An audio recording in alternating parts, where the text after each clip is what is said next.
Welcome back mga kalolo. So ngayong gabi pala is Monday night. Nasa bahay tayo kasi magpe-prepare tayo ng mga dadalhin natin sa bundok. Sana kasi bibidyoan ko lang ito para ipe-play ko para makita ko kung ano yung kulang. Kasi ang akit pa naman namin is dito this coming Friday ang biyahe namin. Sa gabi, tapos umaga ng Sabado lakad na kami, 3 days or Saturday, Sunday, Monday. Akit kami ng bundok, akit kami ng Pulag through ang Baguio Akiki Trail. So sabi ng mga kasama ko, simula daw namin is sa amin Nueva Vizcaya. So first time ko kasi yung Baguio, pero yung Akiki, naakyat ko na yung Akiki. Nag-Akiki Trail na ako. Pero yung Baguio, first time ko yan. So, 3 days kami mag-hike. So, ito yung prepare kong mga gamit. So, yun, medyo nagugulang pa ako kung kumpleto na itong aking dadalhin. Sabi nila kasi sa amin doon pwede kami hindi magdala ng tent kasi meron naman daw mga bunkhouse doon. Sinasabi nila pwede kami hindi magdala ng tent. Mas maganda pa raw yung tawag yung duyan, hammock ba yan, parang gano'n. Mas maganda pa raw yung duyan na dalhin. So since wala akong hammock, wala akong madadala, pero sabi nila kasi pwede nang di magdala ng tent kasi may bunkhouse na. Baka magbabunkhouse na lang tayo kasi yung tent natin medyo nasa 2 kilo pa yung yun. So makakabawas ako ng bigat. Ewan ko lang kung makakabawas ako kasi dagdag tayo ng, siyempre 3 days yun, nagdagdag tayo ng gagamitin. So ito namang sapatos ko is Columbia. Ayan, high cut siya. Ito naman isusuot ko naman to. Nagdala rin ako ng sinelas na suporta. Ito, yan. Kasi may spike ito, pambundok din to. If ever na basang-basa na yung sapatos, so may panggamit tayo, suporta tayo. So meron din akong, ito may suspender ako kasi hirap ako pag naka-sintron kasi meron tayong prostate. May prostate. Problema sa prostate. So, meron tayong sombrero. Siyempre yan. Panlamig. Tapos, ito yung tights ko. Ito yung gagamitin ko sa first day of hike. Tapos, meron tayong reservang 2 brief, siyempre, na boxer brief. Yan, meron tayo yan. Meron tayong earphone. 2 yung si Lolo kasi vlogger, so yan. 2 yung ating battery bank. Kutsara. Tapos ang dala ko ng t-shirt na 1, 2, 3, 4, 5, 6, 7 yung t-shirt ko. Tapos ito pwede kong gawin dambana ba? Yung sa bandana, pwede gawin bandana pag mainit. Pero ito, pwede mo rin siyang gawing sa ligo kasi absorbent ito, absorbent.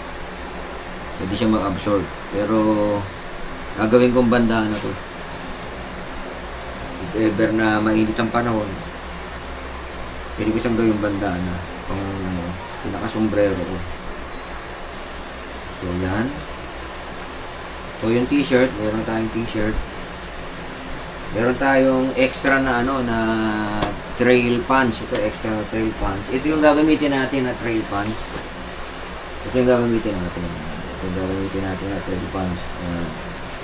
Yung isa extra ko lang, yung luma ko. Ito yung bago ko. Tapos syempre meron tayong short pang-uwi. Pag-uwi. Pagka-uwi na tayo. So meron akong sleeping bag. Ito sleeping bag. Siyempre may pilo. Ito yung aking sleeping mat. Ito, kutsilyo to. Ito yung kutsara. Ito yung trowel. Pagka, meron tayo extra na, Ito yung kapote ko, dalawa, baba, taas. Kapote. Ito, face towel lang. Ito yung,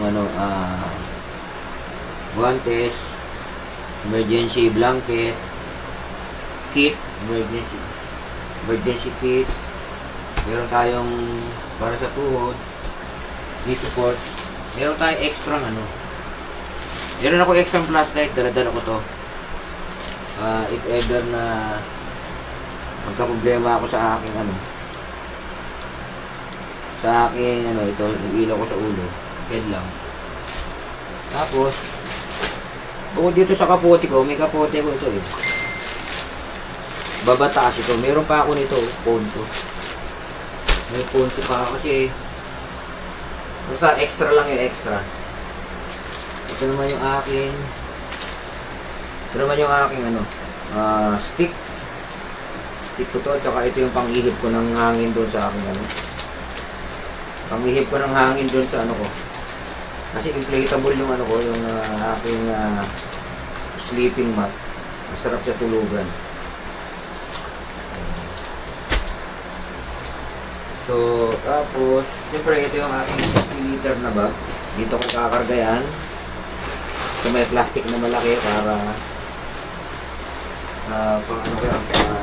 gawa waterproof ko sila. Ito naman, para sa trail food ko, water trail food. Ito yung bit-bit ko. Kasi ako, yung bag ko, ang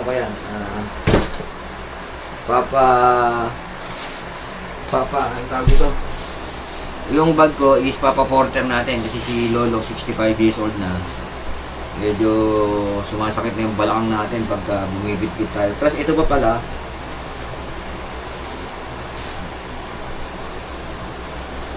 meron pala akong thermal. Up and down na thermal. Just in case na malamig. So, ito up. Ito yung baba. May thermal din akong dala. Thermal akong dala. Tapos yung jacket ko. Dalawa din yung jacket ko. Yung isang jacket ko walang hood extra lang yan. Ito yung may hood. Kung hindi, yan. Ito yung ko. Ito yung gagamitin ko sa hike. Kasi ito naman extra to. If ever na mabasa ito, meron akong magamit na isa pa. Kasi 3 days yung 3 days yung hike namin. So, yan ang mga dala ko na ipapasok ko lahat yan doon sa bag ko na 60 liters. Pero yung kapote, yung stick, doon nakalagay yan sa tsaka yung headlamp, doon nakalagay sa sa yung maliit kong bag kasi yun ang dala ko. Yung bag ko, papa-porter ko yan. Kahit na ilang kilo yung abutin niya, papa-porter ko yan kasi si Lolo medyo mahina na yung balakang at tuhod. Pero umaakit pa rin naman tayo ng mundo. So, ito, first time natin na aakitin yung Baguio. Kaya, nag-prepare tayo ng maigi. Nag-training tayo 3 months. Tumatakbo tayo, nagra-rocksacking, tsaka nag-stairway training. Tapos, umakyat tayo ng Mount Ulap. Tapos, last 2 weeks ago, umakyat tayo ng Mount Tapulaw. So, yun ang pinaka-training natin. Nakyat natin yung Mount Tapulaw. So, 30 plus kilometers yun. So, ito naman, mas mahaba daw ito. So, medyo naka-prepare naman yung tool natin. So, sa hike. Kaya, so ngayon, last day of training ko nung Sunday, yung takbo ko nung Sunday, na tumakbo ako. Last day ng training ko yon. So, ngayon, magpapahinga na ako ng 5 araw. Lunes, Martes, Miyerkules, Huwebes, Biyernes. Hindi na ako Hindi na ako magti-training, tapos na ako, pahinga na lang. Palalambutin ko na lang yung mga muscle kong tumigas dahil sa training. Nakamukha itong mga binti ko, matitigas pa hanggang ngayon. I-relax ko na sila para pagdating ng high, ano na sila, relax na yung muscle natin. So, ika nga, condition na tayo pagdating ng high. So, yun lang, hanggang dito na lang mga kalolo. If ever na may nakita kayong kulang pa dito, paki-comment na lang po dyan sa aking paki-comment na lang po dyan sa aking yung tubig ko kasi bibili lang ako ng yung sombrero ko, pinapalaban ko pa yung sombrero ko, yung binili ko sa Decathlon, yun medyo manipis kasi yun, medyo magaan siya. So yan, ito lang lahat ng dala ko. Pagdating sa sana hindi na ako ma-short. So, pag-uwi ko, meron ako extra fans. Pagka yun pwede rin naman ito pang uwi. Pwede pagka yung basang-basa na, hindi na kaya siyang gamitin. Bahala na kasi minsan maputik sa daan, mga maulan. So, at least meron tayong reserva. Tapos, sinigurado ko na dala ko ng thermal pants saka thermal jacket. Kasi, one time, nung nag-akiki ako, nagka-hypothermia ako sa bundok kasi inabot kami ng bagyo doon sa sa may saddle. Inabot kami ng bagyo ron. So nung nakababa na kami sa Camp 2, ang gamit ko lang is isang kumot tsaka yung emergency blanket. Kulang ako ng gamit. So ayun, nanginginig ako hanggang umaga.